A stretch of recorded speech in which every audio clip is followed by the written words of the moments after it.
So There's let's talk Nicole to Nicole. Mm-hmm. from Nightingale College. Hi, Nicole. Oh, Hi, good morning. how are you? How are you guys? We're all right. We're all right. Now it's a new year, and New Year's resolutions are essentially, you boil it down to, you want to change a habit, and perhaps it's Yeah. a bad habit. Well, you don't want to change a Well, good habit, Carrie. You only want to change a bad habit. or maybe it's improve on an existing good habit. There you Could be go. that.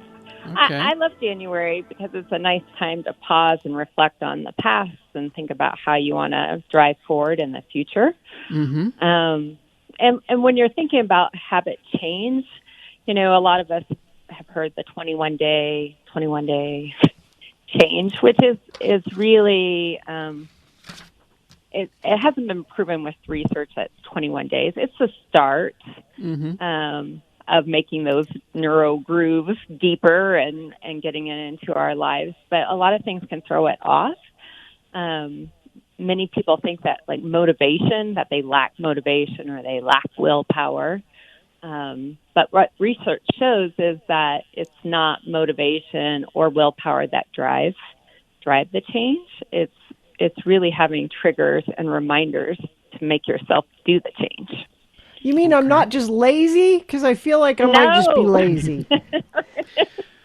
So Well, what are some of the strategies then? What seems to help? so triggers would be locations. So when I pull into the driveway, I'm going to meditate for 5 minutes before I go into my house. It might be a time thing. So at a certain time of day, you're going to do something. Immediate preceding action seems to be a popular thing. So after I brush my teeth, I'm going to floss them. But you can set up triggers that way. Mm-hmm. There's some new labels that I love, but they might be something somebody's already doing. They call it decadent temptation. Kind of fun. All right. And so decadent temptation is pairing something that is challenging with something that you enjoy. So maybe it's I'm going to work for 2 hours and then I'm going to walk my dog, or I'm going to sit down and write with a tea and candle, something like that. Can I involve a cookie in there at all? Can there be a cookie that helps? Well, and also doesn't it help? The occasional cookie. Also, doesn't it help to have a support person or a support group to help you?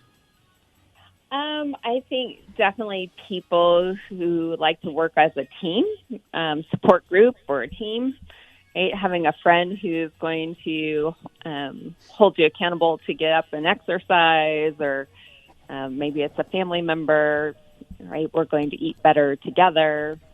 We're going to meditate together, whatever that goal is. But yeah, I think having more people who support what you're doing, and also people knowing what you're doing, especially little children.